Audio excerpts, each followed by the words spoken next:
Assalamu alaikum rahmatullahi wa barakatuh. Welcome to Muslim Aid's event. Welcome everyone. Power. I'm so excited to be here with you. It's, you already know me. It's your boy Moses the Comic, and I'm here with my lovely co-host. Please introduce yourself. This is Hakima. You guys, I'm so excited to be here at the Knowledge is Power event for Muslim Aid with you, Moses the Comic. We're going to have an exciting night tonight. We have a really great lineup, and we're just here, serving humanity and doing the best for education.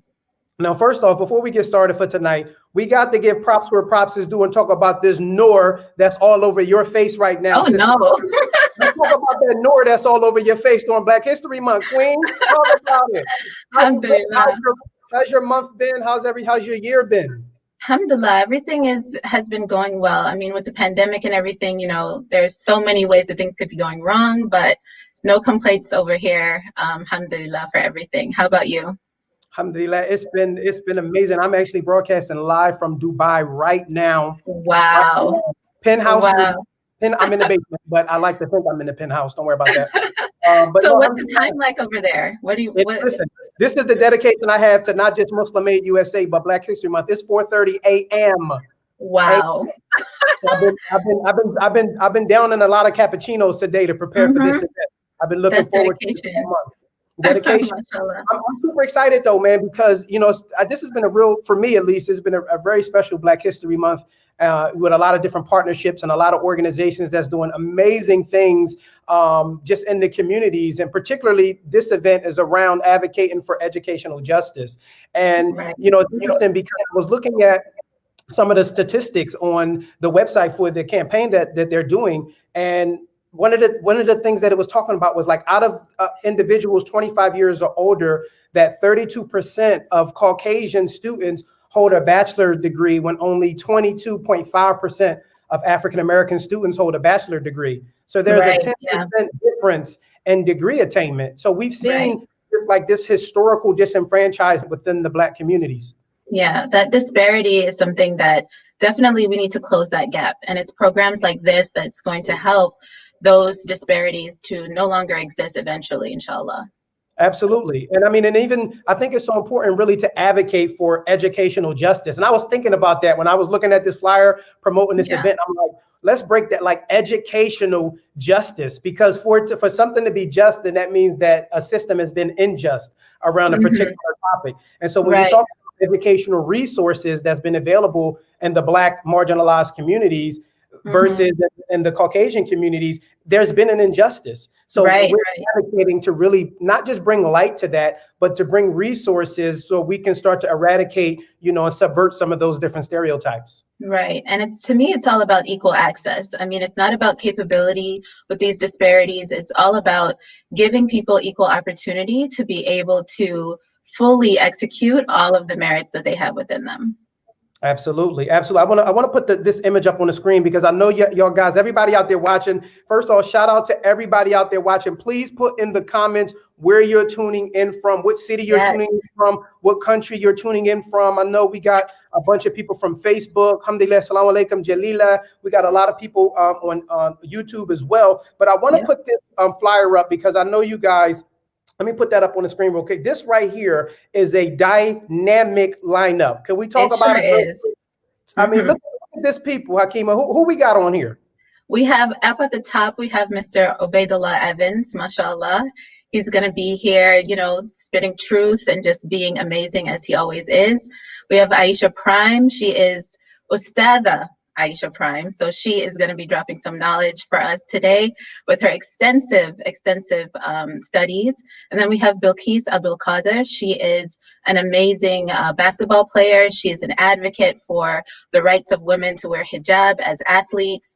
In the very center, we have you yourself. Of course, we all know who you are. And then we have Faraj Hassan. He's going to be doing Quran and also kind of explaining his journey in accessing education as well as a dental student.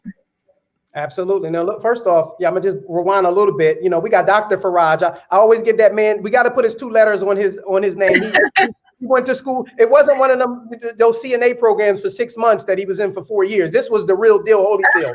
Okay, he earned right. He earned those two numbers right there. But we got a big, our host up tonight as well.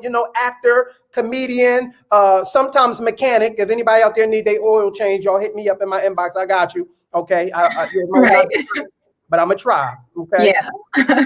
Lovely sister Hakima is with us tonight. But I'm just super excited, man, to be here. Let me see if some of the comments are coming through. Salams from San Diego, Southside Virginia is in the building. Welcome, everyone. We got We're Newark, so New happy Jersey to have in the you guys. building. Say it again. We got Newark, New Jersey. That's right next door to my hometown, Philadelphia. To see your brother you love, you already know. Yeah. I'm from Chicago, so if there's anyone out there from Chicago, please drop it in the comments as well. I'm in the DMV area right now, but Chicago is where the home is, That was where the home is. My brother actually lives in Madison, Illinois. So, kind of like mashallah.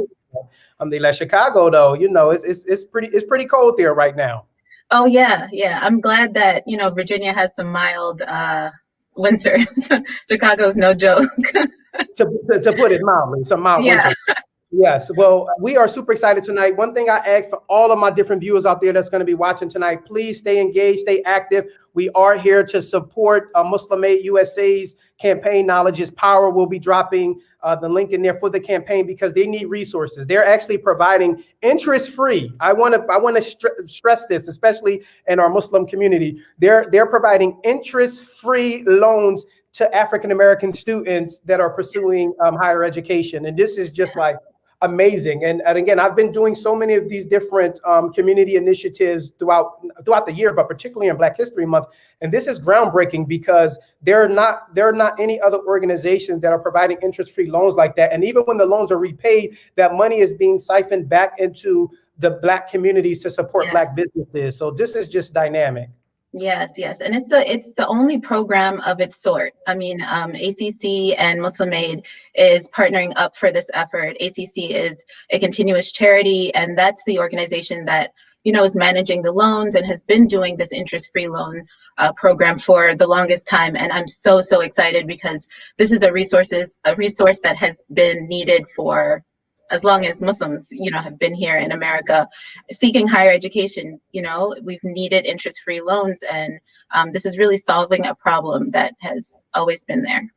Absolutely. So we're gonna get started. Again, we got so much in line for you guys. I'm really looking forward to all of our different speakers tonight. But first up, I'm gonna introduce my man Hud Williams. He is currently an associate director at AT&T with over 20 years of financial service experience, working in a variety of fields, from financial systems implementations to Sharia compliant home finance. His education includes an undergraduate degree in economics, an MBA. We got a lot of heavy hitters on this panel tonight. Okay, education. An MBA with a finance concentration from Georgia Tech. His interests include educating and facilitating the adoption of Islamic financial products. He's a husband and father of 4 young boys, and he serves as a board member of the Atlanta Masjid of Al-Islam, and he's a board member on Muslim Aid USA as well. And I just want to shout out first off that he's rocking old school knitted kufi. He's bringing them back. Okay, yes. So we got to get my man Hud Williams in the building. Salamu alaikum. Assalamu alaikum. Wa alaikum salam wa rahmatullahi wa barakatuh.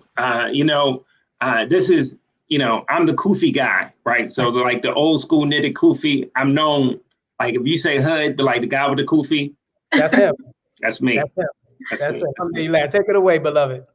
So first of all, that intro made me sound like the boringest guy in the world. So just to tell you a little bit more about myself, I have a background. I also was a youth director at the All Dulles Area Muslim Society, and I moved down to Atlanta, Georgia, and it's part of the Atlanta Masjid of Al-Islam community. I'm actually serving on their board now, and I'm married with actually six sons right now. So I'm married in Atlanta. Probably about a year and a half ago, I had the awesome opportunity to join the board of Muslim Aid USA. And Muslim Aid USA, I kind of heard about it just in terms of being in the Muslim community, knowing the relief organizations that are a part of the Muslim community. But after joining the board, learning more about their history and what they were trying to do was very impactful to me personally. So to start with, what people have heard about Muslim Aid USA in the US for probably about 3 years. but it actually has a 40-year-old history. So it was started in the UK. The US branch started about 3 years ago. In that short time, we have been able to really make an impact, not just in the US, but across the world where we do support. And so one of the things that we wanted to talk about as an organization is to talk about how we can really be diverse in our aid and that commitment to diversity. So that commitment to that diversity starts at the very top with who we have as board members, right? Having a diverse board of sisters, brothers, people from different aspects of our Muslim community. But that diversity also goes to the people that we help and serve. One of the things that African Americans have been talking about for years is that there's a lot of relief work that goes out when we need help right here in the US. Different communities, Black and brown communities, communities that have been historically underrepresented with many different resources. So, people are raising money to feed folks who need help across the world, but we have people right here that need help. So that commitment, that focus to not just internationally, but also to domestically is something that I really admire about the leadership of Muslim Aid USA. And so, that leadership brings us to what we're talking about today, right? We're talking about educational justice. And this is a part of a larger narrative that we often hear about in the US, which is financial justice. Like financial justice, the disparity between how much the average Caucasian family brings home and the median income of an African American or Hispanic American family is very sizable. So what can we really do to kind of impact that? So one of the things that we have to understand about the US and how our system works here is that the largest driver of middle class income in the US, there's many places, there's many ways to kind of get a living wage for your family. But the larger driver for that in the US is actually a quality education, and usually a post high school education. Right. And so the statistics, our brother Moses talked about the statistics. Moses, the mechanic, talked about the statistics in terms of the disparity between Caucasian degree attainment and African American degree attainment. And that's something that is within our grasp to close. Like, and even if we can't close it, right, the steps we can take to minimize that, right? We can't cure the whole world, but we can make it a better place. So this program empowers students, right, to get that education, to get it without having this overwhelming burden of debt that is going to grow upon itself, right? And one of the things that also helps is that, one of our categories of zakat, of people who are eligible for zakat, are people who are in debt. So this is a way of clearing up debt for students to make sure they have debt that's not kind of tainted with interest. And so it's an excellent opportunity for us to really give back and help in a very meaningful way. And so just two more points that I want to touch on is that this is Black History Month, as Moses said, and one of all of our heroes in the Muslim community is Malcolm X. And Malcolm said a very powerful statement. He said, "Education is a passport to the future, for tomorrow belongs to the people who prepare for it today." Right? That's what one of our luminaries, one of our saints, one of our walis said, Malcolm X, Malik al-Shabazz. Right? So when we are talking about Malcolm and we're celebrating his birthday and other events of him, we have to be those people who are like Malcolm, or be those people who Malcolm encouraged us to do. And Malcolm also said that Islam is the one religion that eliminates the race problem. Right? We have to make that true by doing work like this that we're doing in the community, by making sure that Black and brown students have equal access and have the ability to get an education just the same as Caucasian or other students who have that ability. So last statement, I might have been going too long, but I just want to say that, Muslim Aid USA, throughout the year, not just in Black History Month, we are dedicated to really co-partnering with historically disadvantaged urban communities. And we're looking for ideas and activities to co-sponsor or co-fund or volunteer with these communities in the US, because our aid that we want to do for Muslims is not, we have a lot of situations around the world and we're dedicated to them, but we're also dedicated right here to the communities we have. So, that's all I have. Forgive me if I went over, and I appreciate it. Sorry about Moses the Mechanic. That was just a small joke. You did, man. That was so dynamic. And as you were talking, it was reminding me of this Nelson Mandela quote where he said, education is the most powerful weapon you can use to change the world, right? And when you correlate that to programs like what Muslim Aid USA is doing, it has a sort of domino effect, because when we're talking about educating people about educational justice, right, or advocating for that, when you educate an individual, you educate a family. When you educate a family, you educate a community. When you educate a community, then you start to change the world, in essence. And so really it starts with that foundational aspect of education, like you said, to change the world. It really is the most powerful weapon. Yeah, appreciate it. And also the allyship that we saw, people really wanting to become better allies. This past summer, there was a lot of surge of this allyship. And I think that supporting things like this is more than just temporary changes. These are long lasting. Like you said, it's very impactful over generations. So thank you so much for, introducing this to us, Hood. No problem. Thank you all. And when you going to start selling those kufis? Because I need 3 of them. Okay, just hit me up. Hit me up offline. I got you. Assalamu alaikum. Walaikum salam.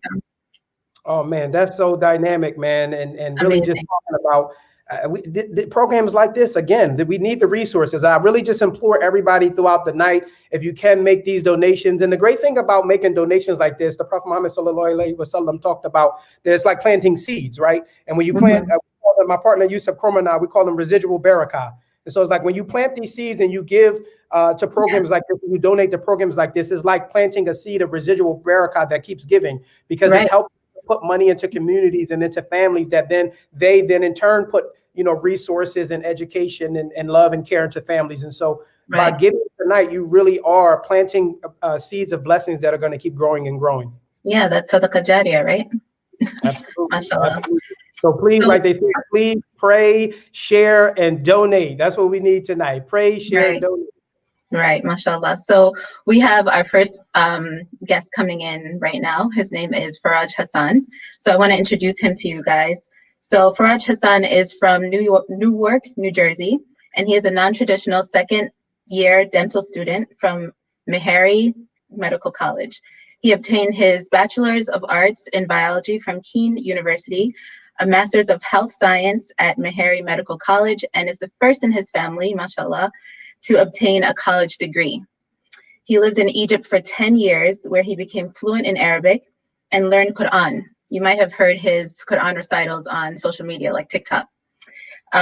So through Quran, he finds peace and connection with people and would like to promote, inspire, and give back to the community. So he is going to be reciting for us the first 3 verses of Surah Maryam. Alhamdulillah. Assalamu alaikum. Wa alaikum assalam wa rahmatullahi wa barakatuh. You looking good, Doc. You looking good. You both were looking great. Alhamdulillah. Just like you said, the nude is right there. Let's Let me turn the lights up. and you got your Black History MLK skinny tie on. I see what you're doing too. With this part of the jalabiyah, though. I ain't even. Oh, that's not. Oh, yeah, that's the to cover the buttons. Yeah, exactly. Alhamdulillah. Okay, so I'm going to recite Surah Maryam, the first 3 pages. بعد أعوذ بالله من الشيطان الرجيم بسم الله الرحمن الرحيم كافها يا عين صاد ذكر رحمة ربك عبده زكريا إذ نادى ربه نداء خفيا قال رب إني وهن العظم مني مني واشتعل الرأس شيبا ولم أكن بدعائك ربي شقيا وإني خفت الموالي من ورائي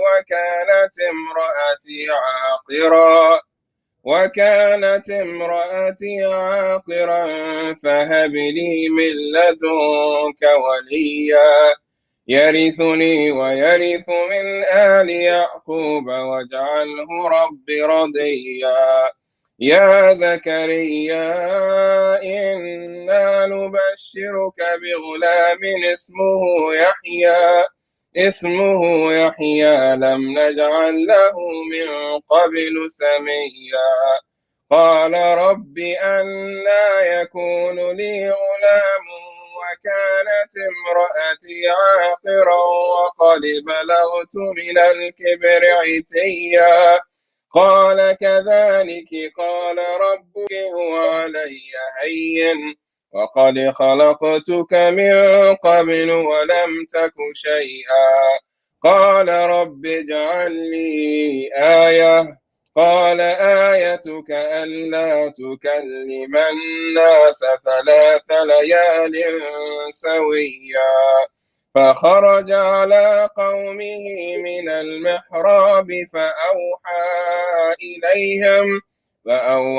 إليهم أن سبحوا بكرة وعشيا يا يحيى خذ الكتاب بقوة وآتيناه الحكم صبيا وحنانا من لدنا وزكاة وكان تقيا وبرا بوالديه ولم يكن جبارا عصيا والسلام عليه يوم ولد ويوم يموت ويوم يبعث حيا واذكر في الكتاب مريم إذ انتبذت من أهلها مكانا شرقيا فاتخذت من دونهم حجابا فأرسلنا إليها روحنا فتمثل لها بشرا سويا قالت إني أعوذ بالرحمن منك إن كنت تقيا قال إنما أنا رسول ربك لأهب لك غلاما زكيا قالت أنى يكون لي غلام ولم يمسسني بشر ولم أك بغيا قال كذلك قال ربك هو علي هين ولنجعله آية للناس ورحمة منا وكان أمرا مقضيا فحملته فانتبذت به مكانا قصيا فأجاءها المخاض إلى جذع النخلة قالت يا ليتني مت قبل هذا وكنت نسيا منسيا فناداها من تحتها ألا تحزني قد جعل ربك تحتك سريا وهزي إليك بجذع النخلة تساقط عليك رطبا جنيا فكلي واشربي وقري عينا فإما ترين من البشر أحدا فقولي إني نذرت للرحمن صوما فلن أكلم اليوم إنسيا فأتت به قومها تحمله قالوا يا مريم لقد جئت شيئا فريا يا أخت هارون ما كان أبوك امرأ سوء وما كانت أمك بغيا فأشارت إليه قالوا كيف نكلم من كان في المهد صبيا قال إني عبد الله آتاني الكتاب وجعلني مباركا أينما كنت وأوصاني بالصلاة والزكاة ما دمت حيا وبرا بوالدتي ولم يجعلني جبارا شقيا والسلام علي يوم ولدت ويوم أموت ويوم أبعث حيا ذلك عيسى بن مريم قول الحق الذي فيه يمترون ما كان لله أن يتخذ من ولد سبحانه إذا قضى أمرا فإنما يقول له كن فيكون وإن الله ربي وربكم فاعبدوه هذا صراط مستقيم فاختلف الأحزاب من بينهم فويل للذين كفروا من مشهد يوم عظيم أسمع بهم وأبصر يوم يأتوننا لكن الظالمون اليوم في ضلال مبين. MashaAllah. Jazakallah khair so much for that beautiful recitation. Why did you choose that passage? It's one of my favorite passages. I love how it flows. I love the story of Zakaria and Maryam. It resonates with me. MashaAllah, that's great. Thank you so much for that. We wanted to ask you a few questions about your educational journey. So one of the goals is that we want to make these types of resources widespread. So how did you come to know about the Educational Justice Program? Lisa hit me up and she asked me if I wanted to, be a part of the Muslim Aid USA initiative. Mm-hmm. And then we ended up talking about the loan, which was a riba-free loan. Right. And riba is a very heavy topic. Mm-hmm. It seems like we can't get away from it in America. Whether you want to buy a home, get an education, buy a car, it's really hard to get away from it. Mm-hmm. So opportunities like this are fantastic. I'm sure they will have great reward behind them. Like you said, Moses, Sadaqah Jariyah. Mm-hmm. And may Allah reward everyone tremendously for helping out and donating for this cause. Doc, so what's the campus culture like right now in regards to financial aid? And are people more closed-lipped about their finances, or do you find that students are engaging in these discussions more freely? Well, right now, because of COVID, I don't know what nobody's talking about, but that's a good point. But most of my classmates and people that I encounter are taking regular loans, $60,000 for this, $100,000 every year for just to pay for the cost of living, school, meals, everything, There's not too many people here that just walk up to the admissions office and just be like, here's a check. Mm-hmm. Right. I'm covered. I might have seen one person, he wasn't even Black. Wow. You know what I'm saying? So, well, because a lot of times what you see in universities, particularly around advisors and offering different resources to students, and I want to put this comment on the screen because it kind of goes into that next question. But students of color are often concentrated in schools with fewer resources. Schools with 90% or more students of color spend $733 less per student per year than schools with 90% or more white students. So a lot of times what we see, and we actually see this at the high school level as well, when I was growing up, is that a lot of the resources even being able to be offered, whether whether genuinely or disingenuinely by the advisors, is due to the resources available to the students. Have you seen this? Yeah, so I went to 3 different universities. I started off at Kean University in New Jersey. And then I went to the University of Minnesota. It's really cold out there. And now I'm here at Meharry. I'm gonna compare University of Minnesota and Kean University. Both are undergrad programs.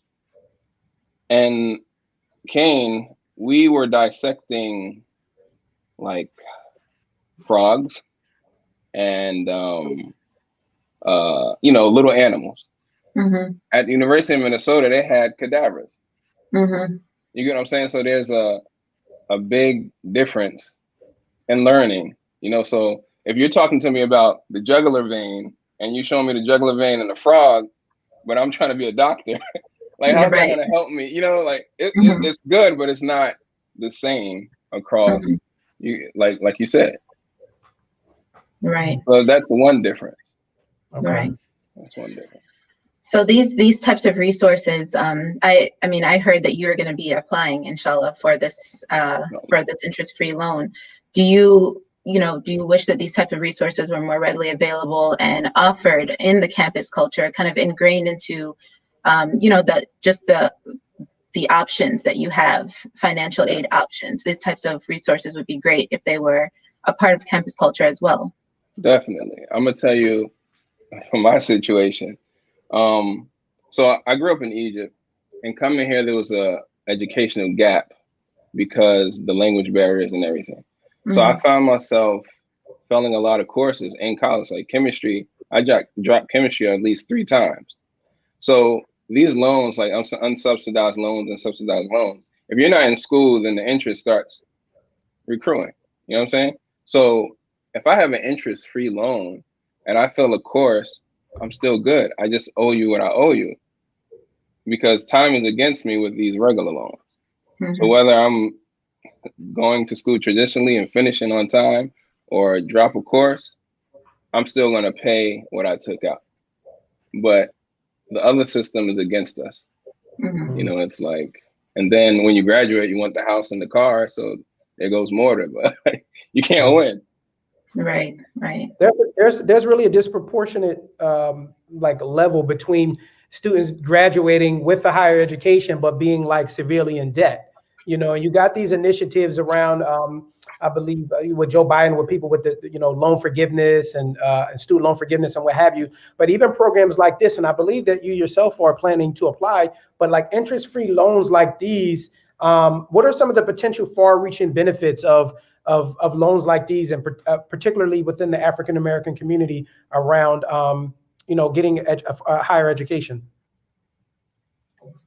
Okay, so for a medical professional, say if you wanted to open a clinic or a dental office, if you didn't have to pay loans back at that higher rate, those high interest rates, it'll be easier for you to start your business, start a family, get married. Everything is expensive, and with interest, it's not even fair. I mean, the companies are making money, but do you have to be that greedy? So I feel like with an interest-free loan, especially the way that Muslim Aid USA has came about it, where it's not like they're coming out of their pocket. You have people from different communities donating towards the cause. It's not hurting anyone. It's all Sadaqah money. Right. And it's in the pool, and it's just going to keep helping someone. Imagine the reward. Yeah, I want to donate. Like, if I take out a loan and I'm approved, you think I'm not going to give back to that? Right. So. And then that helps students coming after you because that pool of money keeps replenishing, mashallah, in this loan model as opposed to just giving the money. Exactly. Mashallah. Absolutely. Well, that's amazing, Doc, man. And I love first off that you put student doctor, okay, because it's showing both ends of the spectrum is that you're so accomplished, but we're still constantly, and me and my friend Yusuf was talking about that earlier, is like every day we're all students of knowledge, whether you're in school or you're studying Quran, Islamic studies, or just making your way just through life with just a cultural competency, is that we're all students of something. So I definitely commend you for what you're doing, and I wish you continued success. Alhamdulillah. Thank you so much. Thank you so much. Yes, we wish you all the best. Thank you. So like Yes. So I want to put this banner back up here as well, because as we've seen just from seeing the alhamdulillah, the beloved doctor up here, and programs like these, man, I really want to push the Launch Good campaign for educational justice. The link is here on the screen, www.launchgood.com/educational justice. And again, Muslim Aid USA is providing, if you're just joining us, they're providing interest-free loans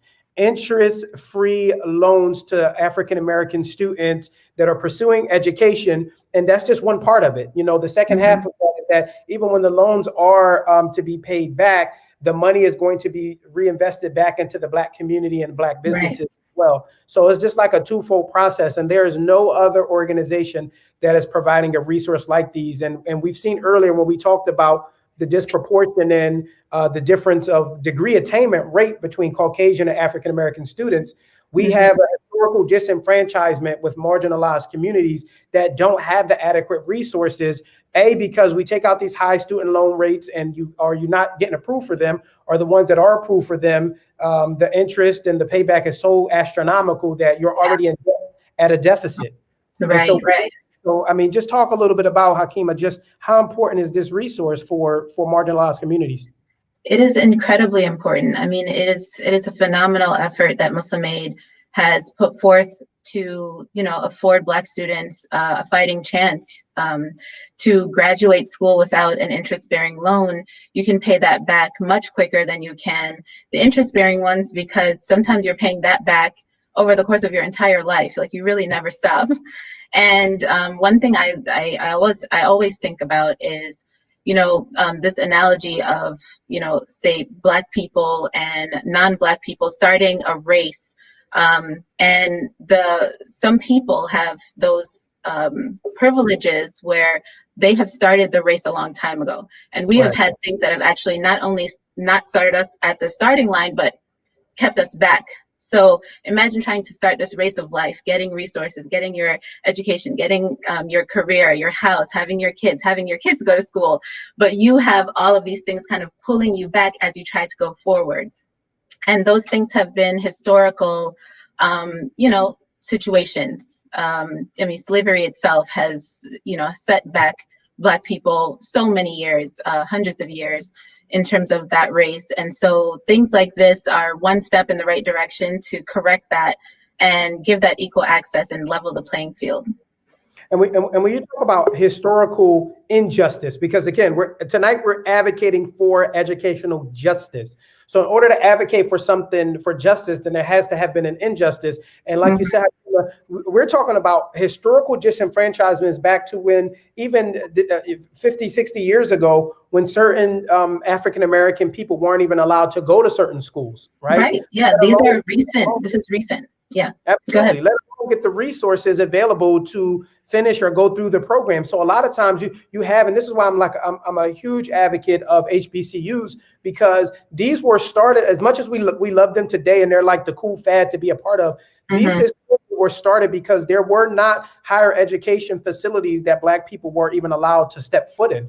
So you had these group of people, descendants of slaves, former, and some actual slaves that started, Howard University and all of these different, Morehouse University and these universities, historical HBCUs, just so Black children could have an opportunity to get a higher education. Yes, exactly. I mean, I also think about when some of these resources were established and were very well-funded and highly educated people were, I'm thinking about Black Wall Street and how that was completely just leveled, that was destroyed. So that's kind of like you're trying to get yourself forward. You got your lawyers in place, your financial advisors in place, everything's there. You're calling it the Black Wall Street, and then it's just over. You have to start all over again. So subhanAllah, these things have happened to the Black community so much, and it's amazing that there's steps in the right direction. Finally now, collectively we're making some strides in the right direction. Absolutely. I want to put this comment up on the screen as well, that when Black students do have access to honors or advanced placement courses, they are vastly underrepresented in these courses. Black and Latino students represent 38% of students in schools that offer AP courses, but only 29% of students enrolled in at least one AP course. Black and Latino students also have less access to gifted and talented educational programs than white students. And this is an important statistic as well, because what we see in a lot of these underprivileged, underrepresented communities is a lack of even the extracurricular resources for that the students have access to, which is some of these, not just advanced courses, but some of the curriculum based skill courses as well. Like there are a lot of there's a lot of these I forget the name of, like, these Montessori type schools too, where kids have a lot more hands-on experience within various different industries, even outside of just traditional education. But Black students, a lot of times they don't have these resources, right? So they're a lot of times pushed into more labor-intensive career paths of customer service or construction, finance, with some finance or what have you. So I mean, I think it really starts even when we talk about a college, but it really starts at the elementary school level and the courses that are offered. Exactly. I always think about the fact that the allocated funds for schools are sometimes associated with the real estate value in the area as well.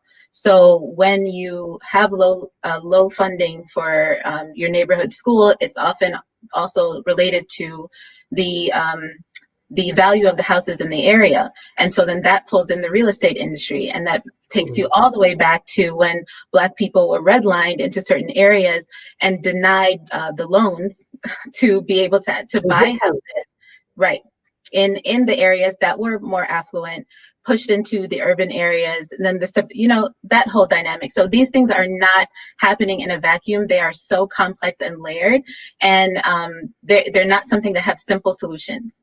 It takes all of our effort, and that's why I love these group efforts, these collaborative efforts. I mean, Muslim Aid collaborating with ACC to see things from different perspectives, because this is just one step, but there is so much more work to be done. Absolutely, and I think what I love about when we talk about Black History Month, and I just want to touch on that a little bit, is that this is, although it's Black History Month, but this is a 24/7, 365 day issue and celebration of Black culture and Black history, right? And particularly about that marginalized community. A lot of people say, Black people, and my sister runs an organization called Black Men Heals, and people say, why Black men and Black people? Is that it's like when you go to the doctor and you have a broken foot, right?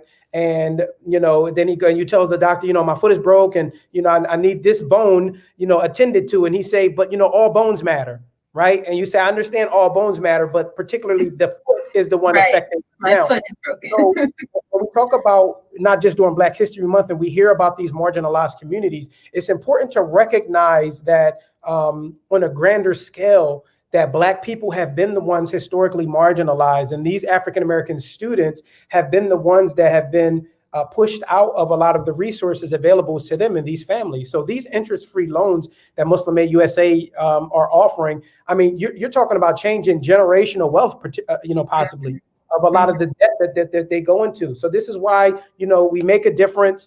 Please, I implore people, everybody out there, not just if you're not able to donate, the sadaqah is also in sharing the campaign, right? So if you go into launchgood.com/educational justice and make a donation, $1, $5, $10, whatever you're able to donate. Like I said earlier, it is residual barakah. You are planting a seed that is going to grow and keep blessing you continuously by helping someone else become debt-free in their communities. Exactly. And I love the fact that we're doing this as a crowd fund, and the fact that everyone can take a part in this, even if it's $5, even if it's $2. I've gotten $2 donations, in Launch Good campaigns, and they matter. They really do, because when you take that step and you break that ice and you say, you know what, even if I only have $2, but I'm going to give it, you never know what Allah will bless you with, because when you give, it doesn't decrease your wealth. In fact, it increases it. It physically increases it. It's not just metaphorical.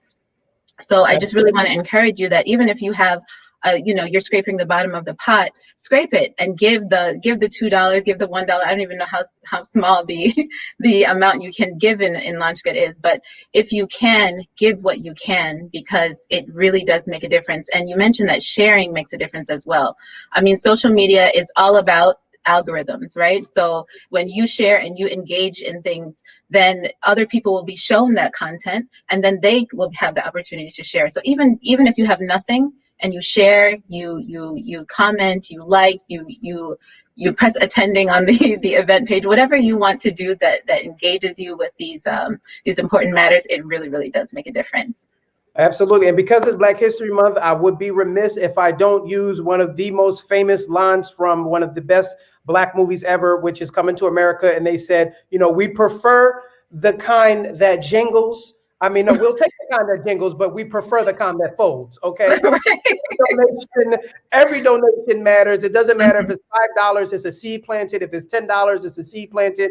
Or if it's just clicking the share button on the link to share it to someone who may be able to actually donate, because then that's planting a seed of residual barakah, that when they donate, you are the one that made the campaign accessible and visible to them, and so you would share in that blessing and the barakah as well. So I please implore you to donate and to not think that any amount of money is too small, because it is not. I can assure you of that.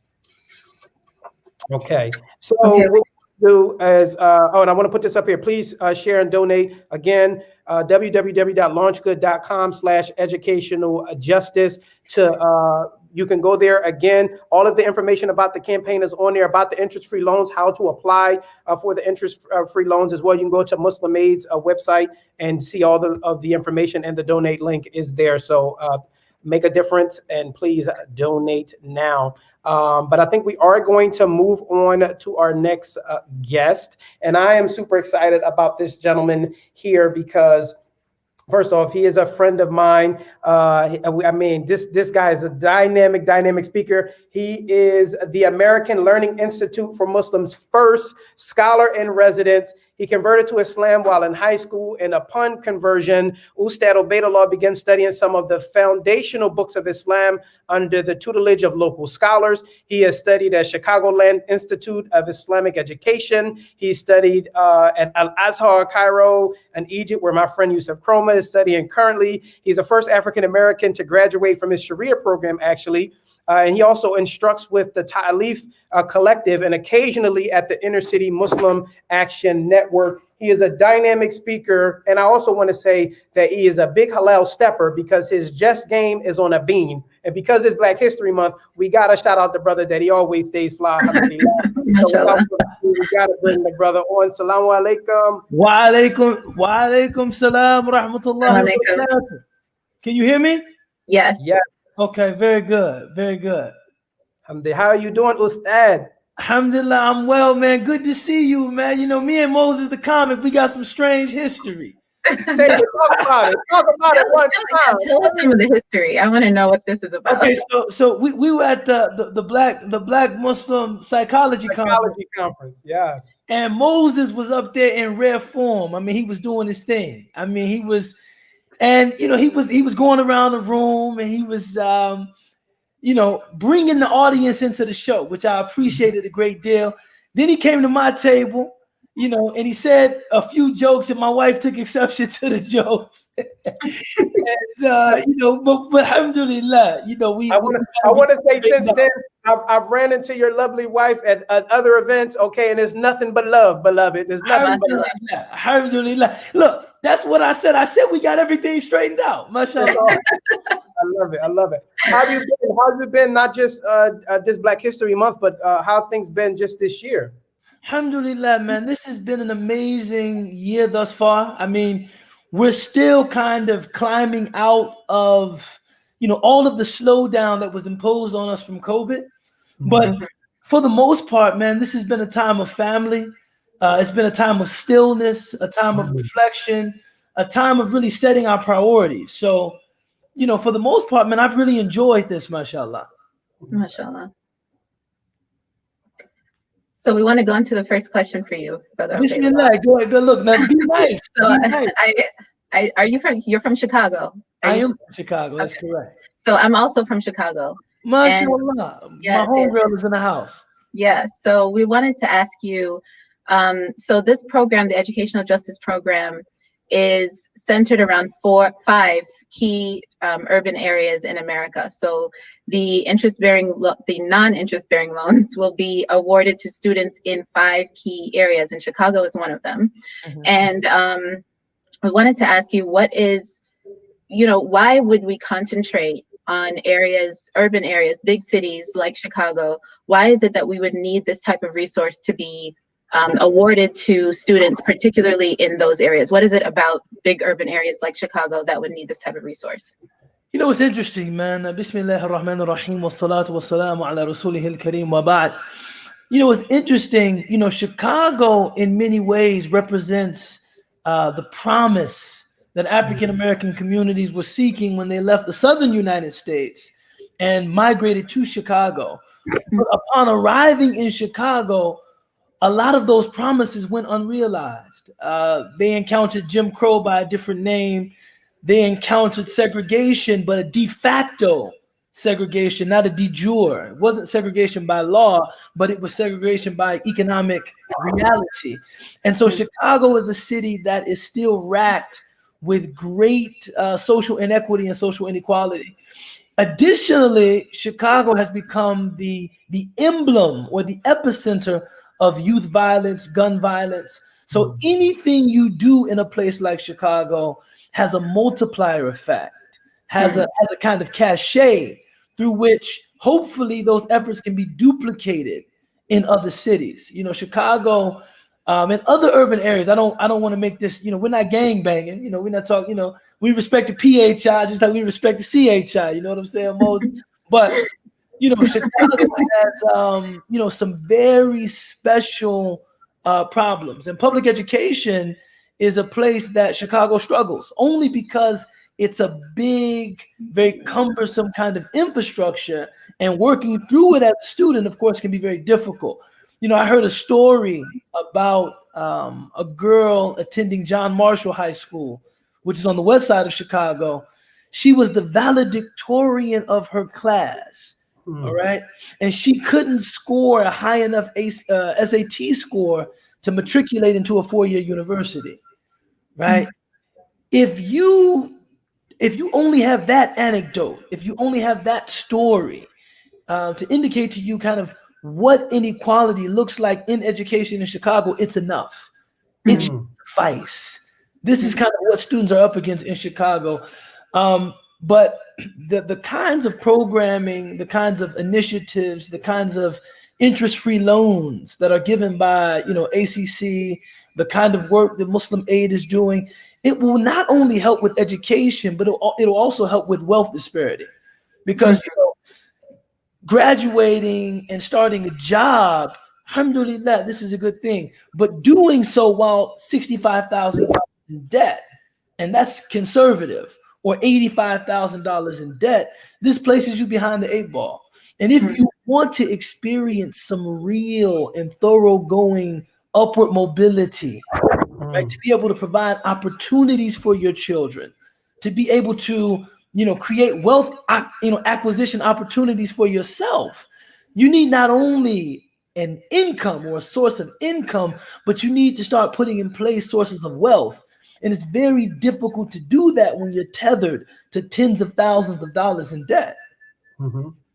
Exactly. That's a great point, because even Sister Hakima spoke about earlier how it's like the race has started and we always like the gun goes off and they maybe 10, 15 minutes before we get a chance to even join the race. And metaphorically, I mean, it's like generations ahead that they have resources ahead of African-American people where we were already starting at a disadvantage, right? But what I love about the resilience of African-American people is you've been able to see just the rise and what we've been able to accomplish, even with the limited resources that we have. But instead, I wanted to say from a religious perspective as Muslims, right? A lot of times we hear community members and our elders, dismiss social justice or civic engagement issues with statements like, Allah will provide. We always know Allah will provide, or tie your camel, or, everyone's equal in the sight of Allah.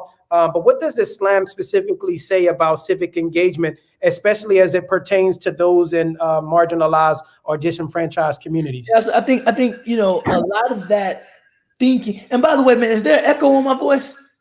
Just a smidge, but we know. I mean, you're the big boss, so you're talking twice. Okay.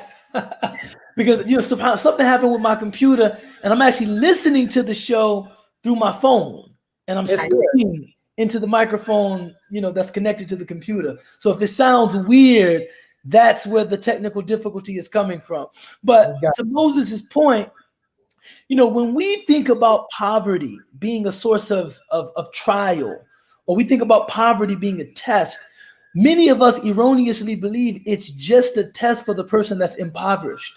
No, it's a test for everybody in that community, right? It's not simply are they passing the test by bearing their difficulty patiently. Are we passing the test by being concerned, by offering service, by creating pathways through which those who are recipients of charity can become the givers of charity? So this idea of spiritually bypassing, looking at someone who needs critical help, needs you to come through and saying, Inna Allaha ma'as sabirin. God is with those who are patient. It's such a disingenuous approach to our tradition. That's what you have. Is this what the prophet offered to people? Right? Spiritual slogans, formulas, verses of the Quran that never addressed their material circumstances. This is not the sunnah of the Prophet Muhammad alayhi salatu. No one ever came to the Prophet, peace be upon him, complaining of anything within their living circumstance or condition to have him say, just be patient. No, be patient as we are all working to alleviate your burden, as we are all working to bring some ease and facilitation to your circumstance. So the person is speaking Islam out one side of their mouth, but much more importantly, and perhaps much more indicative of their connection to Deen, they're not doing the Islamic thing by trying to be responsive to someone that has a legitimate need. Now, of course, we don't think that any one person can do everything. It's not possible. And none of us is tasked with doing everything. Could you imagine how backbreaking that would be if you thought every single person that is experiencing social inequality or poverty or lack of opportunity, I'm responsible for creating those circumstances for? No. What the message of Deen is saying, everybody has to do their part. Give in accordance with how you have been given. That's what the message of our tradition is. Those in possession of a lot, of course, can afford to give a lot. Those in possession of less can give less, but we all should give something, right? Yeah, all should give something. Now, if you are someone, right, because we don't want to disparage the spiritual, right? We don't want to talk about the spiritual as though it's of no value. But if you are someone that doesn't have those resources, it's like Moses said in the last segment, spread the word, right? Allah subhanahu wa ta'ala says in the Quran, the qawlun ma'roof, a good word, saying something good is better than charity that's followed by injury, right? So if you don't have money, spread the word. Talk to somebody who does have money. And if you don't know anybody with money, well, you need some new friends. No, mashallah, that's very powerful. And I hope that anyone out there who is feeling a little bit more, restricted by whatever their circumstance is, and they might be using these anecdotes to say, okay, well, I'm just not going to do anything because Allah will provide and those types of things, they're enacted to change through your message. Inshallah, that reaches people. I wanted to ask you another question. So you are very well established in terms of your education. You've gotten your degrees, you've studied, mashallah. And a lot of times around these conversations, we talk about the challenges that Black people face. It's always about the challenges and the setbacks and all of that. And although that's true, there are benefits to being a well-educated, well-established Black man in terms of your Blackness. So as a Black man, how has that changed your perspective or given you some advantage in terms of the fact that you're also highly educated and a Black man? Education has changed my life. My mother was the first member of our family to attend college, and she majored in a challenging, focus.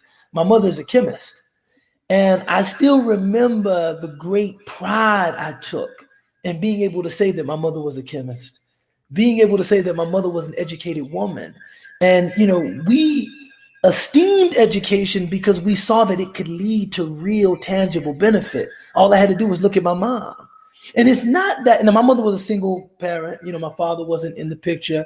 And my mother also had my grandmother living with us. So we never experienced the kind of upward mobility. We never became solidly middle class or upper middle class. We never accumulated any wealth as a family. And this is part of what they call the precarity of being Black in America. Even if you are educated, even if you earn solidly, there are so many other factors that militate against your ability to make money, your ability to create wealth. I saw that with my mother, an educated woman, worked good jobs. She did temp work for a long time, lost her jobs. We were still living with my grandparents, and my mother had, a BS. So it's all kind of benefit, even if the benefit isn't material. I didn't experience great material benefit through my mother's education, but just knowing that she was educated filled me with great esteem for education. And it made me prioritize my studies in ways that my classmates just couldn't seem to make sense of. I would say to, friends, Kaderi, Trayvon, Rodney, and man, you might want to take this school stuff a little more seriously. And they would look at me, like they just didn't get it. And early on, I believed in that. Now, to the credit of many people attending failing schools like the school I described earlier, that the student wasn't failing. She was the valedictorian. The school failed her. We have to understand that it might be difficult for them to find, anything compelling about school. School for what? School that will prepare me for what? A job in the service, sector, a job doing a menial task. And by the way, there's nothing wrong with labor. Every type of work dignifies. There is no dignity in having a halal source of income. Whether you sweep streets, clean buildings, every kind of work dignifies, but everybody should be able to seek work that is consistent with their ambition. Heavy. Consistent. If that's what somebody wants, then I pray that Allah gives them increase in it and makes them the best street sweeper ever. If somebody wants to clean rugs, may Allah make them the best rug cleaner ever. And we honor them, and they're a member of our community, and their perspective is important. But if somebody wants to be a doctor, there should be no impediment to that either. If somebody wants to be a lawyer, there should be no impediment to that either. If she wants to be a businesswoman, there should be no impediment to that either. And education, it broadens your horizons in that way. It gives you an ability to conceptualize, a future, in which you are stable and working in a job that's fulfilling.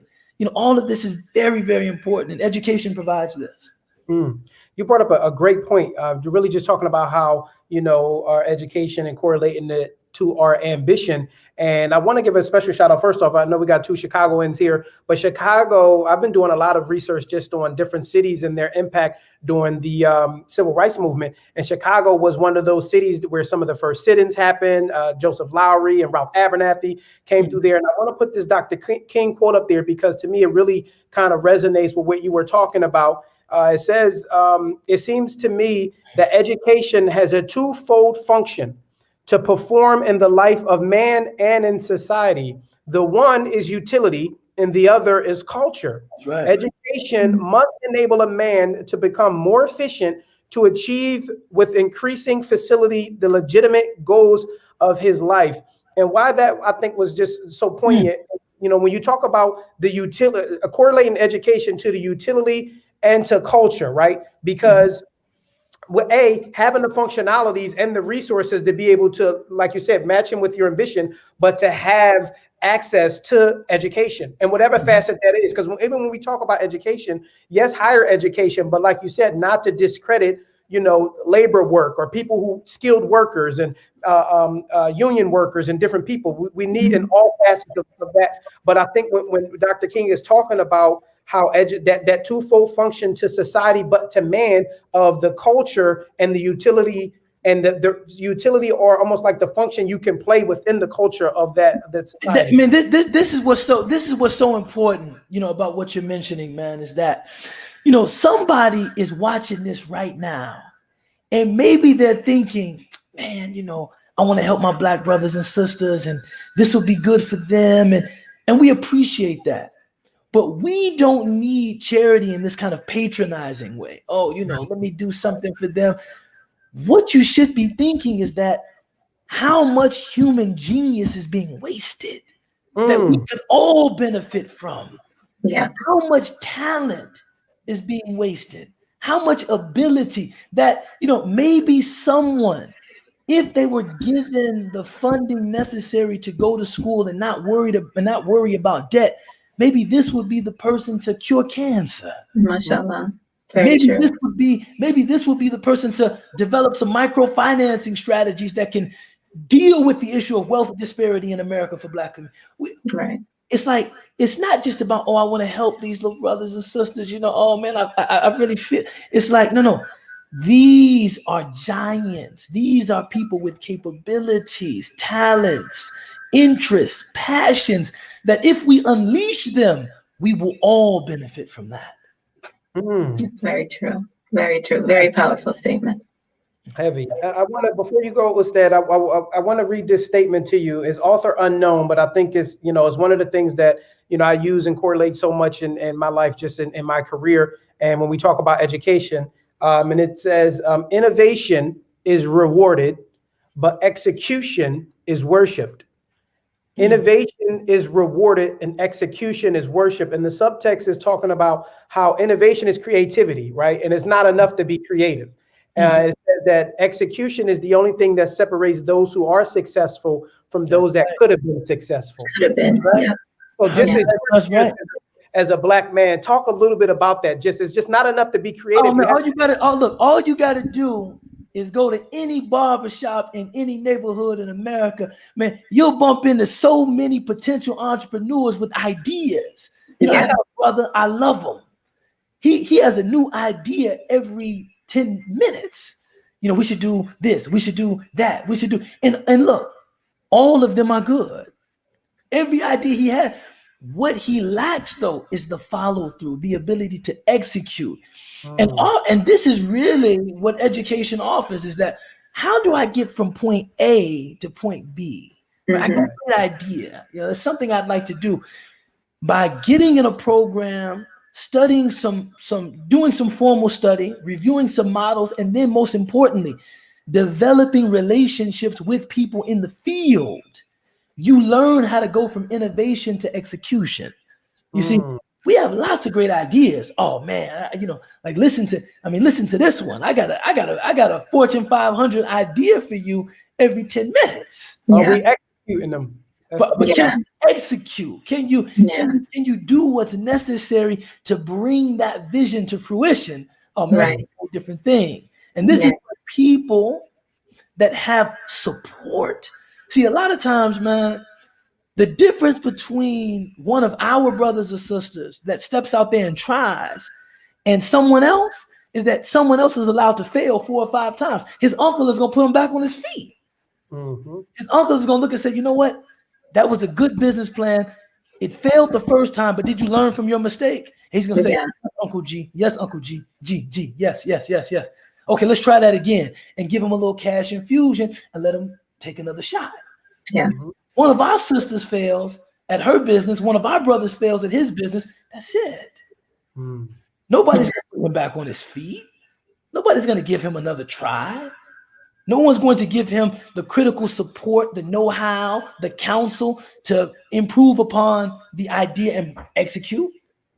We're really, in many ways, a marooned, orphaned, abandoned community. And we've done, and to that end, I think our community has done exceptionally well, man. I think, no one should look at Black communities and feel sorry for them. What happened to us hasn't happened to anybody. So when we are able to heal, then you'll know. When this happens to you, it takes 400 years to heal.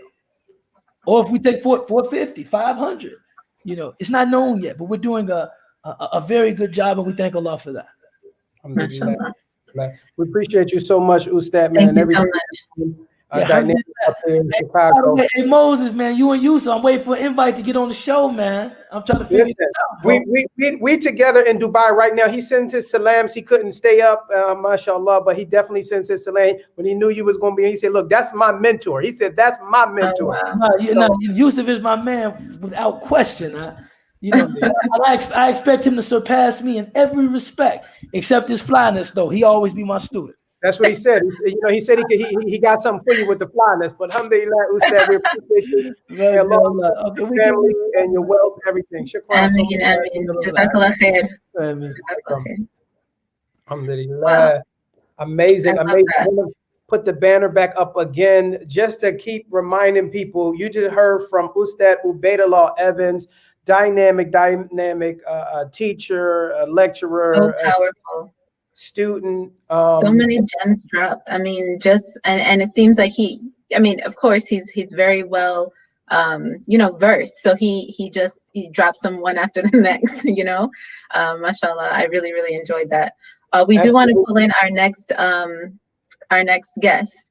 So our next guest is, again, I love her story. I absolutely love it. I feel like it speaks to my personal story as well. So we're going to be bringing in Bilqis Abdul Qadir.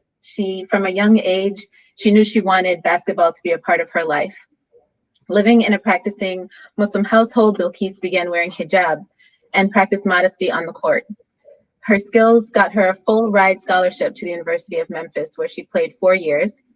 Her goal was to continue playing professionally, but that was quickly ended due to the International Basketball Federation, FIBA, the rule prohibiting headgear larger than 5 inches. So of course the hijab fell under that prohibition.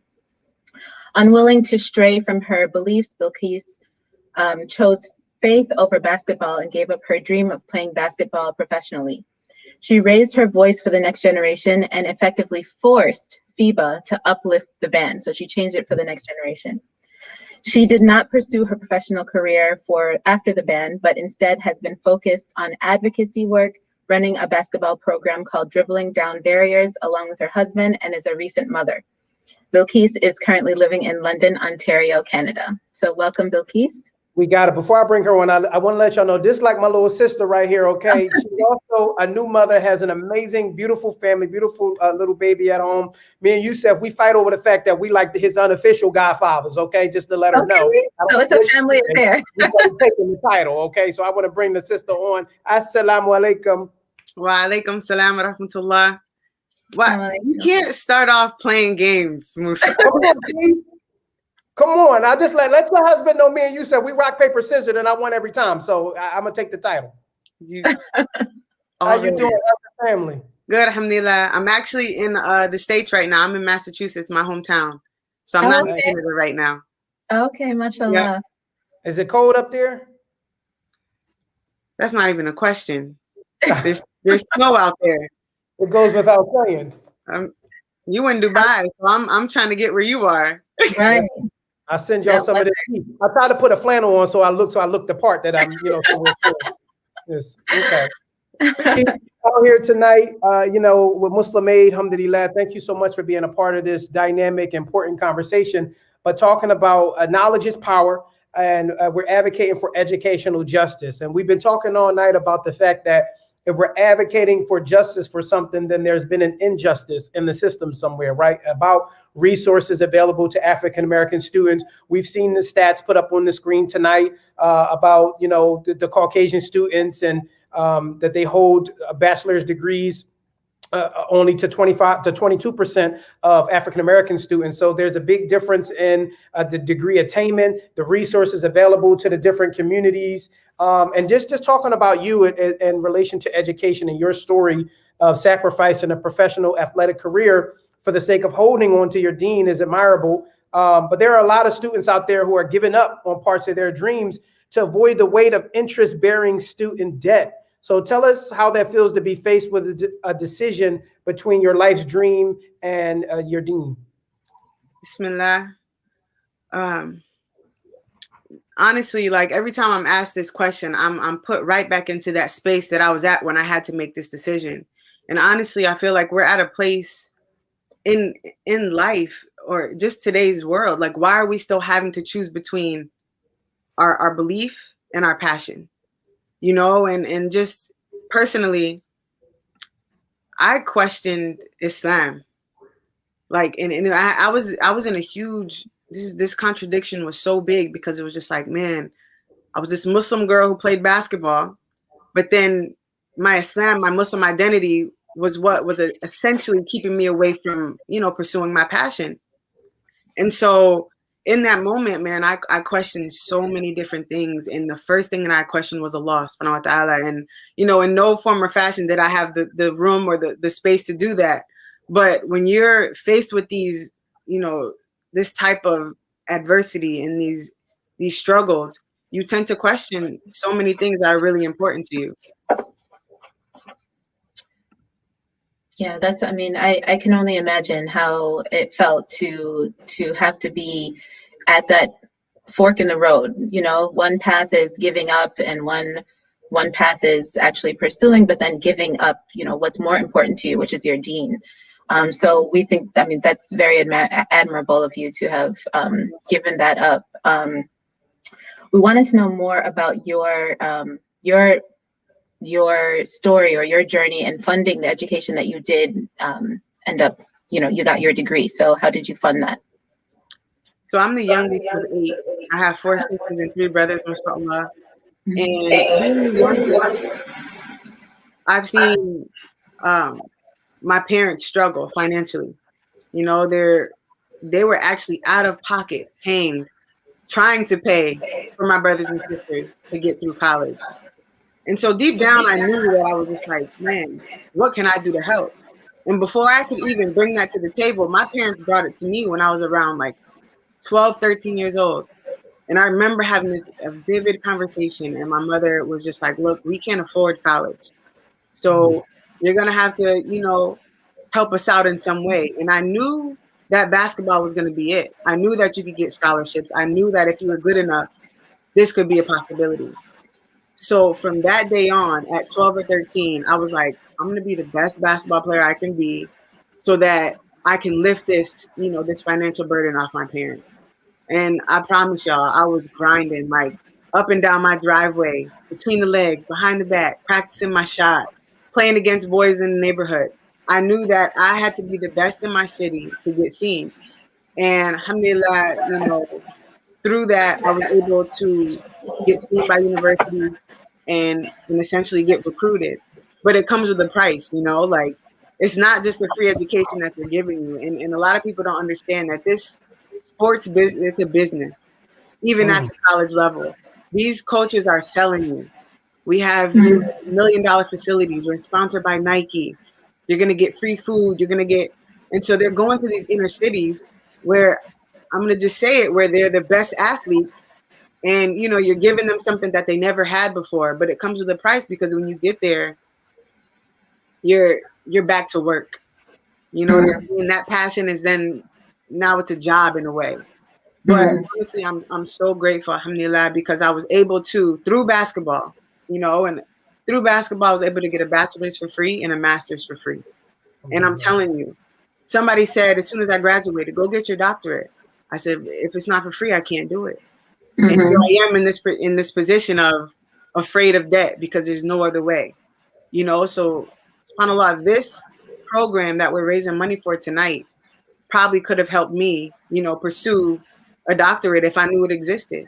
But did it exist in that time, you know? And I think that's important to recognize, is that we build upon the stories of, you know, us and our stories and previous to for the newer generation to better them. So programs like this and offering these interest-free loans. But I want to talk a little bit about equal access, right? Because one of the reasons that we're even here advocating for educational justice is because the access has not been equal for African-American kids and students, rather, in the country historically. And so there are many ways that the playing field can be leveled, right? Equal access in healthcare, affordable housing, food. So with your hijab and your whole story, it was about unequal access due to your mode of dress.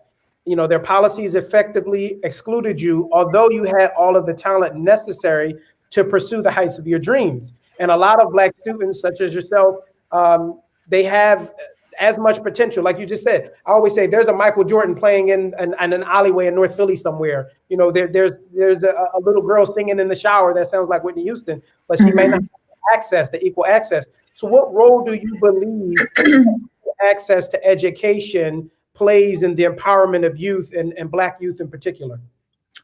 Like you said, it starts when we go back in time. You know, we were threatened and beaten for wanting to learn how to read.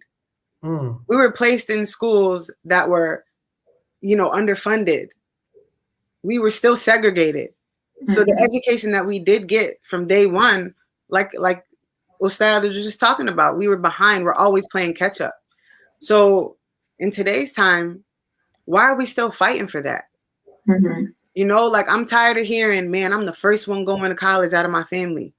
No, like, what is this? You know, how do we break this cycle? And this right here, money is what breaks the cycle. Right. And it's unfortunate that and I hate to say it, yeah, it's getting better, but will it ever be equal? So this question is hard for me to really answer, because look, how much money have we donated so far? Right. Well, let's be real. Like, we're doing all of this. I've been doing, you know, so many different types of fundraisers here and there, but what are we doing? Yeah. You know, and until we can talk about it all day long, you know, until our voice gives out. But where's the action? You know, where's really the action? And that answers, you know, that answers the question for you. We've been on here for an hour and a half. It's time. Like, we gave you what we came from. We gave you what we gave you what we need. Where's that? You know, you know, I pray that inshallah this live will go ahead and spread around. It'll get shared and clicked on. But it's time to make these moves. And until we make these moves, we're still going to be playing catch up. And just lastly, within our own communities, what are we doing to break that cycle? Because it's not always the outside forces. You know, it's the mindsets that we have to change as well. And it starts within our own families. Right. It just reminds me of this. I can't remember the name of the. I think he was a billionaire. He's a Black billionaire, and he paid off all of the loans of the entire graduating class of an HBCU. I think it was Morehouse. I heard about this. Yeah, and to me that was mind blowing to me, because of course he has the resources, but you know, maybe he's been, you know, maybe he's a philanthropist, maybe he's been donating, you know, maybe he's done really great things, but that is transformative for those men that that graduated that year. Because when they left, when maybe before the graduation, they were like, okay, as soon as I finish, it's time to start, you know, paying back these loans. And, you know, just kind of feeling still a weight on their shoulders. But imagine when he made that donation, it's just as if they were light as a feather. I could only imagine how amazing that must have felt. So when you talk about putting the money behind the message, again, yeah, I mean, it's true. We've been talking for decades. We've been talking for hundreds of years about the, you know, disparities and things like that. And for a lot of people, I mean, to be honest, it's voyeurism. They like to just look at struggle. They like to soak it in and just kind of, you know, look at Black people talking about our you know, our state of affairs, and then they just feel bad and move away. You know? But it's not about feeling bad. It's about, you know, and Ustad Ubaidullah Evans, he mentioned, it's not just about, feeling bad for the Black community. We don't want anyone to feel bad. It's about, making sure that that you're a part of this. It's not us and you. It's all of us. So yeah, I mean, it's true. It's really true. And thank you for calling people to action. It's important too, because we see a lot of, and I see some of the comments, and please, I encourage everybody to put your comments in the chat as well. But we're seeing even a lot of athletes that are getting more involved in civic engagement and these issues. And someone said in one of the comments that LeBron James, as an athlete, gave $100,000 to different med students. And so my son is a huge fan of oh man, on the tip of my tongue, from Golden State. What's his name? Steph Curry, yeah, Steph Curry, and they follow a lot of his philanthropy effort. And there's so many different athletes, not even in just basketball, but are getting more involved in outside of using their resources, but using their platforms, to push this conversation forward. Because we got 30, 40 people that's on here right now, and they can share something about these causes that reaches millions of people. So it is enough time of talking. We have to make a difference. We have to donate now. We need these the resources and these interest-free loans. So please, I encourage everybody to go to the link, thelaunchgood.com/educational justice, and make a donation. Bilquis, we are so thankful for you using your platform and your voice to push this conversation forward. Thank you, guys.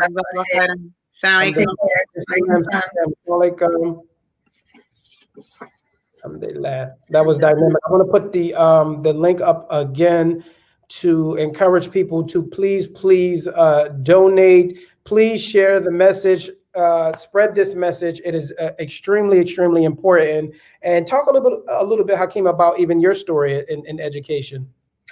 Yeah, I mean, Bilquis' story, it always kind of touches my heart, because I feel that me and her kind of faced a similar, again, I always call it a fork in the road, because I went to the University of Chicago.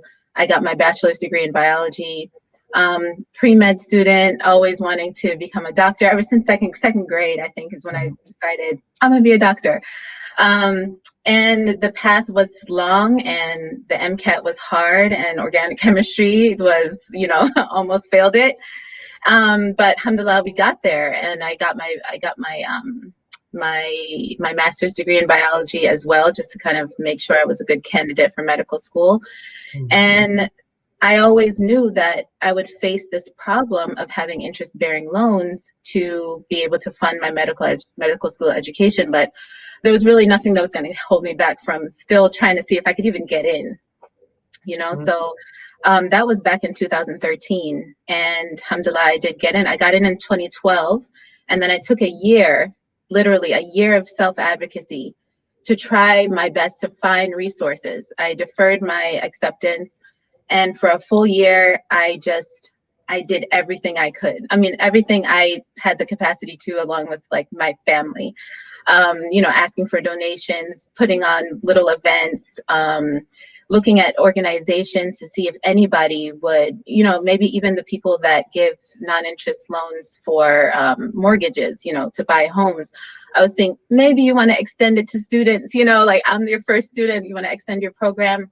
Nothing was really happening for me. And I was just really committed to the fact that I would not go to medical school unless I could afford it without taking out, all of these interest-bearing loans, because, the religious obligation to try your best to avoid the interest-bearing loans. So I ended up giving up my seat to medical school in 2013. And it was very difficult to do that. I prayed istikhara. I always say, I prayed istikhara like it was a 6th salah. It was just a constant thing. I would just always ask Allah, even through college, I would just continuously ask Allah, if this is good for me, decree it for me, and make it good for me. But if it's not, take it away and give something better. And subhanAllah, I do feel that it was taken away, but it wasn't my destiny to begin with. But if there was a resource like what we're raising money for today, if there was non-interest loans, and me particularly as a Black woman, this educational justice program is even more so, a part of my story, because if there was in non-interest bearing loans, and then if there was a program where that was particularly tailored to someone in my demographic, it would have been everything I needed to just say, I'm gonna be a doctor. And here I am, what is it, years later. And I am, now on this event, and I work for ACC. I work for a continuous charity, which handles the loans. And it's kind of like this, I feel like this is my, the answer to my istikhara, like this is my something better than becoming the doctor. So with Bilqis, she gave up her professional career. With me, it was becoming a doctor, but alhamdulillah, Allah has replaced it with things that are better, and we're trying to make it different for the next community, for the next generation. Alhamdulillah, we plan, and Allah is the best of planners. He put you in position exactly where you were supposed to be. And Right. So, special shout out to ACC and Muslim Aid USA, because again, someone like you in your position could have benefited from a resource such as this one, such as an interest-free loan, for your education. And so during Black History Month, I encourage everybody out there watching to please donate, to go to launchgood.com/educational justice, and to give any amount, like I said, $5, $10, $25. And if you're not able to donate physically, please plant that residual barakah and share the campaign. Share it with your followers, because then it can spread like wildfire, and someone else may be able to donate financially, and you would also reap the benefits of that barakah as well. And so please, the link is on the screen. Shout out to everybody that is watching, that has donated so far, that has shared the campaign and this live so far. We definitely appreciate that. Alhamdulillah. But make a difference. Please give now at that link, launchgood.com/educational justice. Thank you so much. Please share, please share, please share. But we are going to keep it moving. I am excited about our last guest. She is dynamic. Sister Aisha Pram is the Director of Women's Affairs at Dar al-Hijra and the Scholar in Residence and Associate Chaplain at the Islamic Center of New York. She's the co-founder and executive director of the Barakah Inc., an organization committed to training Muslim women in traditional Islamic sciences with a focus on modern application. Sister Aisha converted to Islam more than 20 years ago after being a youth ambassador to Morocco and Senegal. Okay, she has received several scholarly licenses. She's an avid educator and activist, and passionate about combining Islamic studies, cultural art, activism, and service for the purpose of training leaders to rise above whatever challenges stand in their way. And Sister Aisha Prime is also a proud wife and mother of 3 children. It is with my distinct honor for this queen amongst queens. Let's talk about it during Black History Month. We got to bring the queen of queens. Yes. Sister Aisha. Assalamu alaikum. Wa alaikum salam wa rahmatullahi wa barakatuh. Thank you, Moses, for that warm introduction. I'm honored. I'm actually super excited that Muslim Aid is having this. I cannot tell you for me personally how healing this is. Even listening to Sister Hakima's stories, just what we go through. Trying to stay firm on Sirat al-Mustaqim. Like I'm doing my best not to deviate. So subhanAllah, Allah Ta'ala reward you immensely for your taqwa. Thank you so much. We get started, Sister Aisha Pram. I just want to know how things been this year, and particularly this Black History Month for you so far. How's the family? Alhamdulillah, everybody's doing well by Allah's grace and mercy. I always give a shout out. My dad is sick, so please, everybody make dua. I just asked for that. Like he's struggling with prostate cancer, and I just send it out to all who knows. Right? What's your father's name so we can make dua for him by name? His name is Arthur. Arthur. Yeah. So please, I'm just asking everybody make dua for my daddy. Because that's another thing that we really struggle with in terms of, for African American men. It's something that's, a big issue.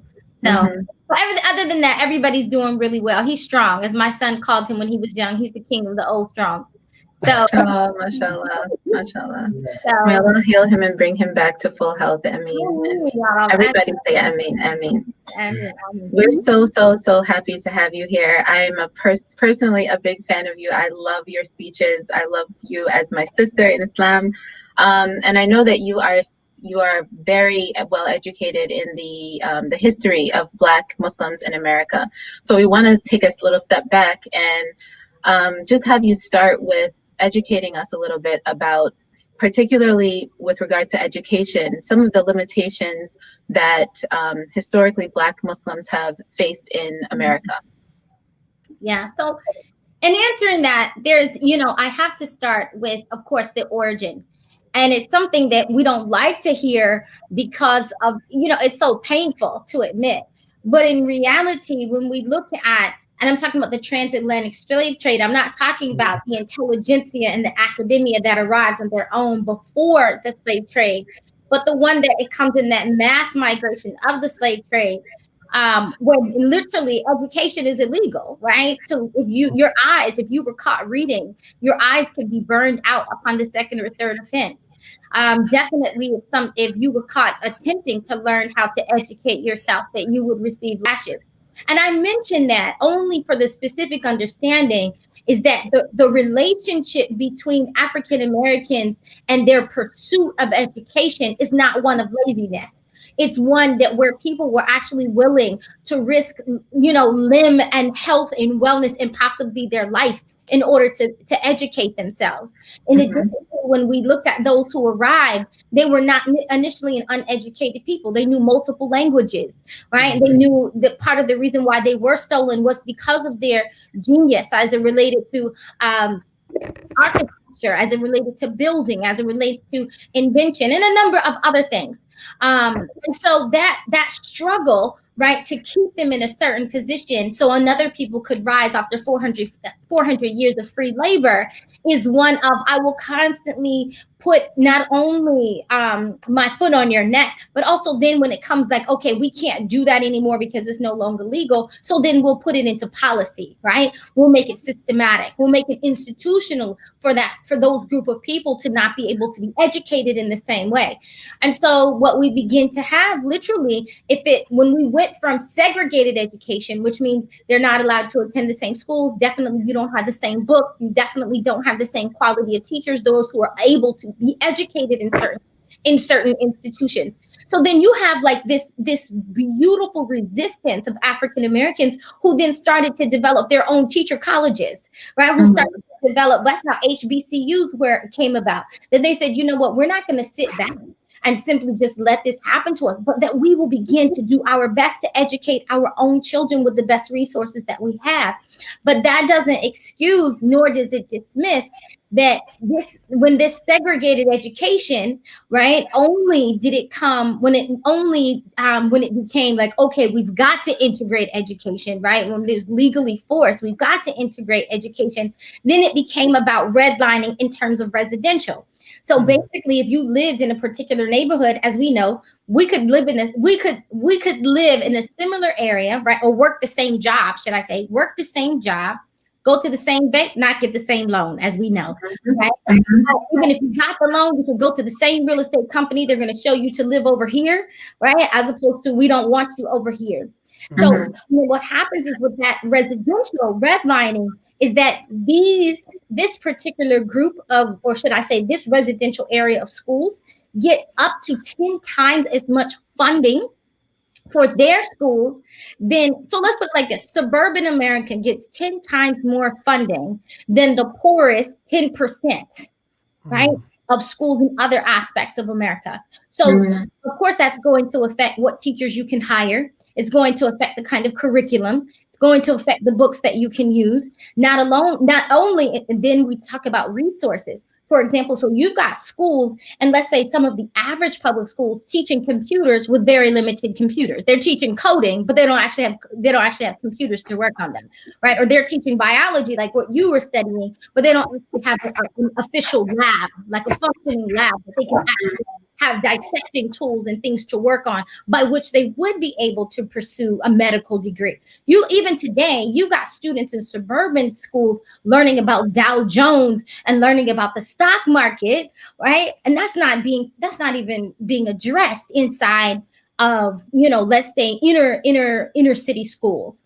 And just the vast difference between the education that's being offered, the resources that are being presented, and then just the equipment or the school itself, right? You got some beautiful schools in the suburbs that look like entire college campuses, where you've got some that look literally like a jail, like they're going to prison. And so even that begins to set a mindset, right? That just basically says there's a certain box that we want to keep you in terms from an educational perspective, so that we can keep you as that working class, as that lower working class, right? Which then brings why they wanted that free labor to begin with. And I can't really say, I wish I could report a huge jump in terms of the division, right, or the sharing of resources across the nation. But because we don't have the national system, right, they kind of just say whoever has the highest skills, highest SAT skills, things like that, then that's who gets the more funding. So poor schools stay poor, and richer schools get richer and produce those who are able to go to certain colleges, which then is also going to change who are going to be CEOs as opposed to the working class. That's so interesting, because when you talk about when you were mentioning how even as Black people, we weren't allowed to attend certain schools, hence why, we started our own institutions, and then these redlining initiatives, it brings me to think about, policies such as affirmative action, which were set up really to kind of try to bridge some of these inequities faced by in our underrepresented communities, right? So can you offer us some reasons why Black Muslim students are in need of particularly allocated funds, like in our communities, with a lot of these programs that have tried to subvert some of these stereotypes of racism, and these programs such as affirmative action? Like, why is this important to have these allocated funds, particularly for Black schools and Black students? So it's really important that you bring up this question about affirmative action, because as long as it's been in action, it's still one of the hottest topics ever. Like, people get all up in the rough and hot collar when you talk about affirmative action. But in reality, it's the need for it is as obvious as it needs to address police reform or the school to prison pipeline. And why do I say that? Is because when we're addressing the issue of white bias, you're going to have that, you're going to be able to see that just directly in your face when it relates to issues of how people are governed or how people are policed. So the same thing, you see that as it relates to affirmative action and why it's necessary to not only put those people in certain positions or in certain funding, is so that they can have equal access, so that we can remove the white male privilege bias, so that also that literally when companies choose, what we've learned statistically, that when companies do work with affirmative action, it doesn't say that race is a determining factor. But what it does says is that we will make sure that there's diversity and inclusion. And literally when that happens in a company or even inside of a university, their bottom lines increase by up to 60, sometimes 80%. Because when you show that diversity in the company, those are the consumers you're working with, right? So when you have college educated producers, then you're going to have a higher rate of not only sales, but engagement, or whatever it is your company is offering. So as long as we don't have a pretty much white male bias in our picking pool from college or inside of employment, then we're able to benefit from a much larger talent pool. We're able to benefit from much larger diversity in terms of education and thereby perspective, making every aspect, every discipline in our country better, whether it be understanding of education and developing curriculum, right? Our understanding of medicine, or whether it be in, even the production of products and how that affects certain types of racial groups. So affirmative action is still is extremely important, because that same bias we're seeing on the street, we're seeing it as it relates to those who are accepted in certain colleges and those who, as a result, are able to get into certain jobs. Right, that's very true. When you mentioned curriculums, I am so kind of dissatisfied with the curriculum that my children, even in kindergarten, these type of these concepts of white supremacy and, you know, just like rewriting history and not giving due respect to how things actually did happen in history. Even in the level of kindergarten, I mean, I see it in some of these lessons, and I'm just like, this is exactly how it starts, you know, as young as education, you know, the first year of education, which is really kindergarten. So it's very, very true. I'm just thinking quickly about like Muslims. Why is it important for African American Muslims to be in these fields like education? Because as long as we continue to approach Black history, for example, only from the perspective of post-slavery, like as an afterthought of what an act of white supremacy, then we are not going to fully understand not only the contribution, but the foundational presence of Blackness inside of society, inside of historically and today. Very true. So this concept today, we're talking about educational justice in particularly because of the resource of non-interest bearing loans, interest-free loans.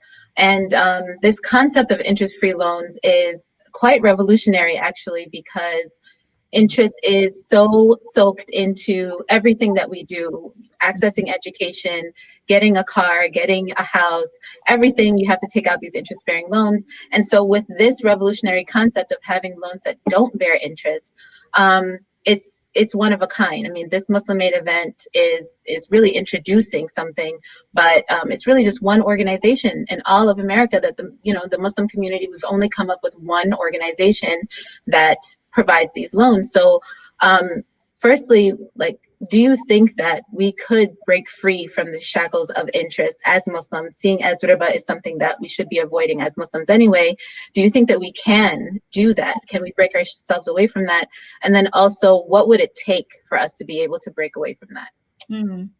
So the first thing is that it takes is believing that our deen is the truth, and that we are willing to put that unapologetically Muslim to action, that we're really willing to put our money where our mouth is. And so that, and that requires a level of courage. And I mean, just the concept is so, like you said, revolutionary, but it's a prophetic concept, right? It's something that we're talking about, the Prophet Sallallahu Alaihi Wasallam introduced. So it does, what it requires for us is for us to build sustainable incomes around our values.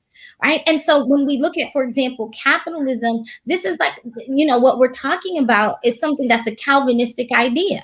And so if we are willing to put certain ideals, Islamic practices into practice, then we're able to not only change it for ourselves, but how many people at this stage in their life, when they're graduating from college with something like an $80,000 debt or $100,000 in debt, and with increasing interest, they absolutely need this, right? This is not just for the Muslim. This is something that honestly we all need if we're going to attempt to build sustainable economics, right? If we're also going to reduce the impact of harmful practices. And I think once we begin to introduce it to people in that light, for example, the fact that it's more sustainable economically, the fact that it reduces harmful impact. For example, I'll give you something. And it's a horrible example, but it's real. The amount of what people do in order to pay off, to put themselves through school, right? I'm talking about what they delve into illegal practices, right? That parents literally have to put a second mortgage out on their house that sometimes they don't even live to pay off. It's owned by the bank. We could talk about, I mean, I don't want to go too in depth and, burn people's eyebrows off in this session about what people do in order to put themselves through school because they're so desperate, because they know that if you don't graduate, then they won't be able to climb out of a certain economic status. And so I look at it and say Citibank was the first bank, at least that was openly known to kind of introduce Sharia compliant loans from a conventional bank status, right? And so if someone like as large as Citibank can do it, even partnering with other Islamic banks, it does require us to be strong in our principles. And those who are, who this is their expertise, right? Let's get to work and figure out how we can implement this. If we can do it for, like you said, if we can do it for mortgages, if we can do it for, getting a car, if we can do it for other things, for certain, we can do it as it relates to education, especially when these are the ones who are going to be graduating and contributing to the economy. Right. So I think we have to, one of the other ways, Islamic finance is not my expertise, but in terms of being able to look at what are the ways in terms of certain investing, what are the ways in certain mutual funds, that we as a community actually come together and pool our resources into certain things. Like, for example, we have some general ideas around how many of our children are graduating coming up soon within the masjid, right? So then what would it take for us, even within our own masajid, to start developing educational funds? What would it take for us to develop college funds? There are other religious communities who do this. Right? Yeah. We start to take care of our own. We start to do it over a period of time. Like, we do it for other aspects of sadaqah, for sure. Right. And so I think even if it's like, okay, they're volunteering, they're our, they're beneficial to our community. Those are the ones who are going to donate later to the masjid. Those are the doctors who are going to come back and write that $25,000 check to our organizations. And so I think this is something that we have to begin to look at. Like, how are we, of course, pooling our resources? How are we developing mutual funds around education? How are we looking at investment practices that are specifically as a means for our students? That's a really good point, because like you said, culturally, there's historically been this concept of collective resources within certain cultures. I'm talking about African culture. I mean, in so many different cultures where within the communities, right, in the communities of the families, but the communities also of the masajid, where they've pooled their resources for different things that they've needed, whether a kid is getting married or they're graduating, or they need, if the house, they need some repairs or something. This has already existed. And I think within the Black community, because of the fact that we've been marginalized or so disenfranchised with starting at a deficit, that I don't know if this concept was ever really like fully introduced or what, but I see a lot of different communities, and I'm a huge advocate of collective resources, even within families, of pulling resources together in a pot or whatever to use for these instances. If one of the kids, needs a loan to go to school or and can't get the loan, so you pull from the family collective or the community collective, because we have so many resources in our own community before we need to step outside of there, where we can kind of pull those resources and offer these same different aspects that the communities need. And we just need to really reorganize our priorities. Like, for example, do we really need another chandelier inside the masjid?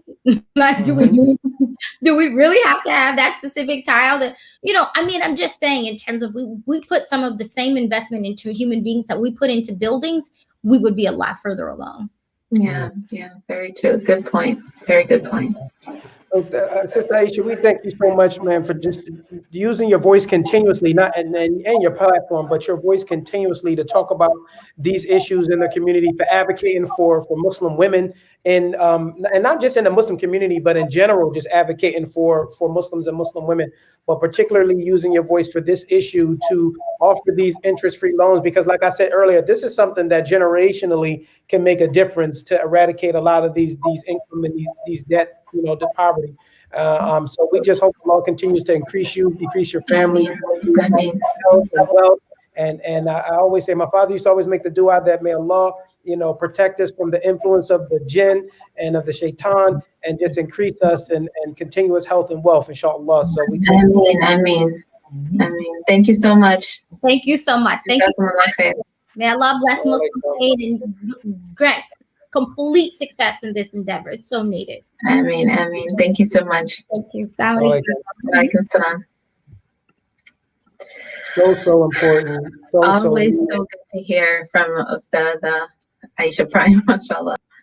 She is so dynamic. I want to put this up here as well because this is an important. The susu, the way we purchase susu is like, and you know, right now we're hearing about this from social media, like this is a new age thing. This is a historically established concept from generation cultures and generation Pakistani cultures, Black cultures. So susu is definitely a way that and everyone calls it something different in their culture. Right. You know, putting together money, and then everyone, it's like people take their turn getting from the pot, and then you're able to save your money and then also accomplish some goal from pooling those collective resources together. My grandma used to call it the honey pot. What we getting out that honey pot? We need to dip up in that honey pot. Okay, because somebody needs to go to school real quick. But alhamdulillah, this has just been so amazing.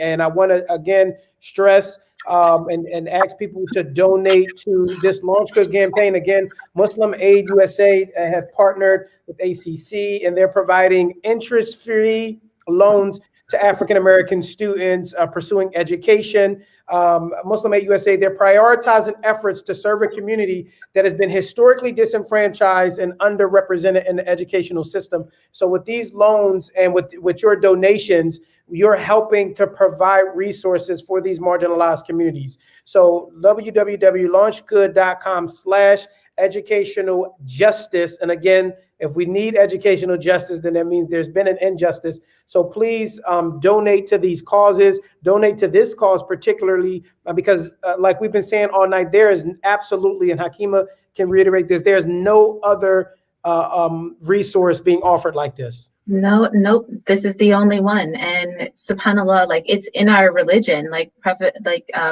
Sister Aisha Prime said that, this is a prophetic, mandate where, as Muslims, we should have already been a part of, doing this a long time ago. We should have been headlining doing this a long time ago so that we didn't have to kind of fall into the system of, basing everything based on interest, even though it's against our values, just because this is the economy that we live in. No, we could have stood up a long time ago to do these resources, just to establish this type of organization. And alhamdulillah, we're doing it now, but it was needed so long ago. Especially in my case, I needed this. I needed to apply to something like this, years ago in 2013. But alhamdulillah, we're doing it now, and I'm just really happy for those who are able to get on these interest-free loans. We need this. It's Black History Month. Please donate. Please donate. The link will be continuously here on the screen and all night. But please donate. We want to keep it moving, and I want to bring on another board member, this dynamic woman. She's born in New York State and raised next to Fort Drum Army Base. Actually, I had some family members that were there. Her mother was a civilian doctor on base. Sadaf Haq attended public school before getting a bachelor's in biology and master's in public health. She went on to work in public health for the state of New York and the University of Miami. She's been published twice in the American Journal of Respiratory and Critical Care Medicine. With her husband, Dr. Adil, she co-founded a medical practice in Frisco and currently sits on the Leadership Frisco Advisory Council.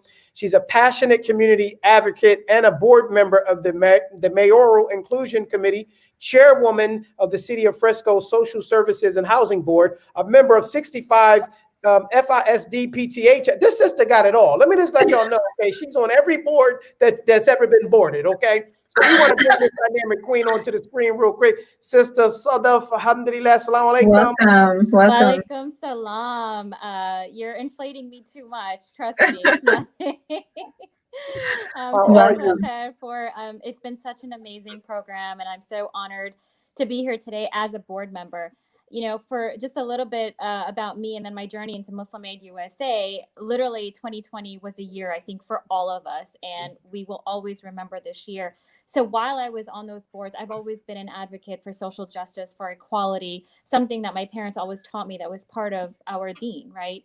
And so I just couldn't sit back any longer, and I actually ran for office last year. And so, alhamdulillah, I didn't win, but there were so many opportunities and so many eye-opening moments for me. And one of the things was to really understand the Black community, the Black Muslim community, the Black community as a whole, and just so many of the disparities that exist. And how we talk about writing our own stories, we talk about, you know, how knowledge is power and how we can change a community, change a system, change a society by education. And yes, we are all, I mean, there is proof that there are, you know, suppression tactics that are put in place to suppress certain communities. And so if us Muslims band together, there is so much power in that, in empowering all of us to be better, to do better, and inshallah future generations can you know, really succeed. So Muslim Aid USA, when I heard everything that they were doing internationally, and then just some of their domestic efforts that they're now starting, and especially with this campaign, and I, you know, I was like, Black History Month, and this is what they're doing, providing educational justice. Oh my gosh, it's a win-win. So I'm honored and humbled to be a part of Muslim Aid USA, and I know the future is going to be so bright for these children that will have the opportunity to receive these funds, and hopefully it can just be bigger and better, inshallah, moving forward. And so I'm excited to see what Muslim Aid USA is going to do moving forward. And please, please donate. You know, I'm sending the link out to all my network, and so any amount will add up, and inshallah, sadqa jariyah for everyone. So thank you for having me. Alhamdulillah. Thank you so much, and your family, and your husband, and for helping advocate for educational justice. Absolutely. Thank you so much. Jazakallah khair. Assalamu alaikum. Okay. So listen, we want to do some shout outs and some highlights of some donors that have contributed tonight. First of all, I think I saw in the chat earlier that we were about $3,000 away from one of the Launch Good goals, and this just is a first tier goal because we need resources to continue giving these interest-free loans. But alhamdulillah, I think I read that they were about $3,000 away from that goal. So that is just dynamic, that we just ask that people please, let me put the banner up there again, that people keep donating, please, to the Launch Good campaign, launchgood.com/educational justice, to be able to provide interest-free loans to African-American students pursuing education. Also, if you're not able to make a donation, please share the link. And I know that we've had some donators already, and I do want to highlight them, and you can kind of read their names. I want to put the businesses across the screen to highlight them. Yes, mashallah. So this week we got some really great donations, and I wanted to be able to mention their names because not only are they individuals, but they also have businesses, and we also want to be able to mention those names so that you can go and you know, put the money back into the Muslim community as well. So we're just giving a shout out and a thank you to Awiya, which is a women's empowerment blog and podcast. American Muslim Woman Magazine has donated as well. They're a digital magazine featuring powerful Muslim women from the community. There's Veiled Collection, which is contemporary modest fashion, which is my thing as a stylist. I love the fashion and the style, so Veiled Collection is amazing. There's also Headed Somewhere, just a beautiful hijab designer, always an empowering message on their hijabs. There's also Western Modesty, which has modest dresses and more. Tahira & Co., that's modest workwear. We're all, you know, kind of working from home, but we need those beautiful clothes as well. So workwear for modest women. There's Modern Muslim Home, which is faith-inspired home accents. There's Amasi, which is Ramadan and Eid decor. So we're all going to get our houses decked out for Ramadan and Eid. So shop at Amasi. There's also Maktabati, which is children's Arabic learning tools. Zuleika Writes, which is Arabic learning tools for kids. And then Nura Beauty, which is holistic halal skincare. So we wanted to be able to mention those names. Thank you so much for donating and for using your brand as a way to, you know, impact change, because we're not just individuals. We also have, you know, we have things that we're creating, and we're trying to impact the community and serve the community. So thank you so much for your donations.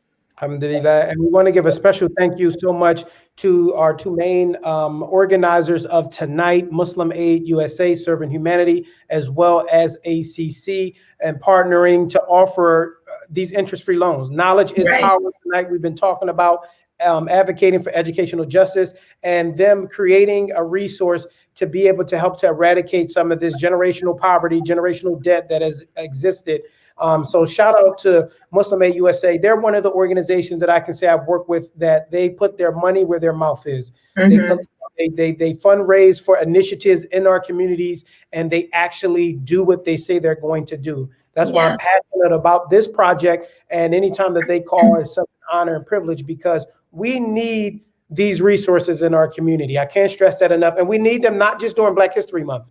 We need them 365 days, 7 days a week, that we need these resources. So please donate. Thank you to the sponsors, to some of the donators that have already donated, but please donate. Let me put the link up there one more time at launchgood.com/educational justice, so we can reach our goal, plant that seed of residual barakah so it can keep giving to the families. And like I said, when you educate an individual, you educate a family. When you educate a family, you educate a community. When you educate communities, you change the world. You educate the world. Exactly. So I also wanted to just plug in that ACC. We've been mentioning ACC kind of through the night. ACC stands for a continuous charity, and that's the name of the organization that actually is managing the loans and has partnered with Muslim Aid USA. And I recently started as the outreach and partnerships coordinator for ACC. So just because of my passion towards this kind of effort and establishing this resource. So I just also wanted to say to anyone who sees this video or is watching right now that ACC has been doing this for ever since I think 2013 is when it was established. And this is a new program, but this is an ongoing effort of providing interest-bearing loans. And in Black History Month is when they're launching the ones for Black students. This is a sustainable program. It is not a temporary solution as well. So I also want to remind people that even after Black History Month, if you would like to be a part of amplifying this educational justice program by partnering, if you are a creative talent, if you are a brand owner, if you are, an influential figure at all, if you are just an individual and you want to support, please reach out to ACC as well. And I'm really the contact person now for that type of thing. So if you want to make some sustainable change, and you're starting with Black History Month, but you know that you want to do this over time and across other demographics as well, please, reach out to me at ACC. ACC is doing this work, and Muslim Aid is a really great champion of this work, and we really, really thank Muslim Aid for being a part of this launch.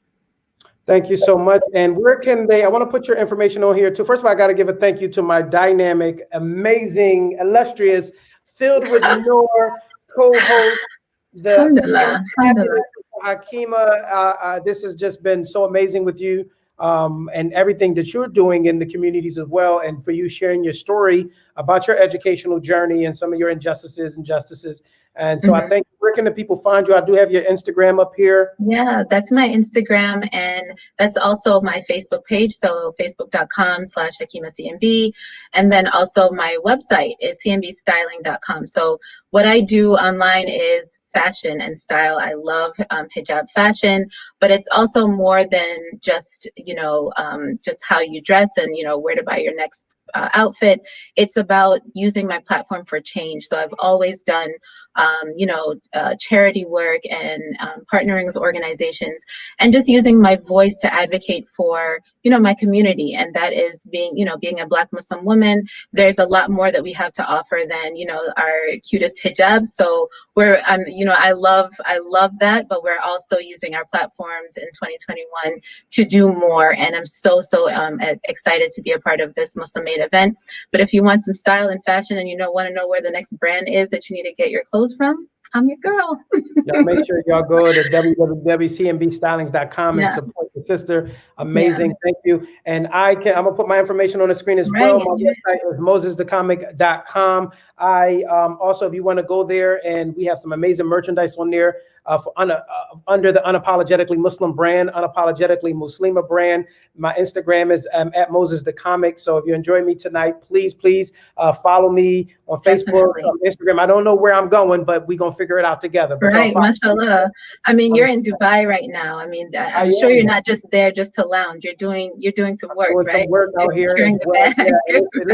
This is how much I support this initiative and this program and this cause. It is almost 7 a.m. As soon as I log off here, we're gonna make Fajr, and then probably lay down for the night. So thank you so much, everybody that did tune in from all over. Thank you, Muslim Aid USA. Thank you to ACC, all of the viewers from Facebook and Instagram. This live will be recorded and it will be shared on the Facebook and YouTube page. So if you do need to catch the rebroadcast and share the rebroadcast, please do so. And then also please continue to donate at launchgood.com/educational justice. I have been Moses the Comic, and Thank you so much. Thank you so much, Moses. I mean, you've made this a really great experience for me, because I don't know if anybody else knows, my first time doing this kind of stream kind of thing. So mashallah, you are very well versed in this. You're an expert, and you've made it an amazing experience for me, for the guests, and for Muslim Aid. So jazakallah khair, you're amazing. Alhamdulillah. Thank you guys so much for tuning in. I'm going to just leave you again with, I'm going to take us out and let you guys just leave you with the whole program so you can see the links and stuff on the screen. So thank you all so much. Assalamu alaikum rahmatullah. Assalamu alaikum. Thanks for tuning in.